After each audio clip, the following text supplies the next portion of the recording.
चरनिया नाही छोड़ब हो मोहन मुरलिया वाला। चरनिया नाही छोड़ब हो मोहन मुरलिया वाला।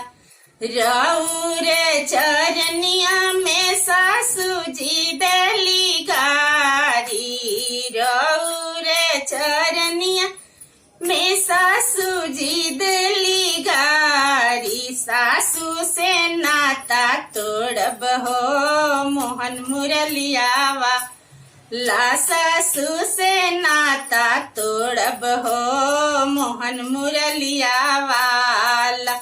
चरनिया नाही छोड़ब हो मोहन मुरलिया वाला। रौर चरनिया में गोतिन जी दली गारी। रौर चरनिया में गोतिन जी दली गारी। गोतिन के अलगा करब हो मोहन मुरलिया वाला। चरनिया नाही छोड़ब हो मोहन मुरलिया वाला। चरनिया नाही छोड़ब हो मोहन मुरलिया वाला।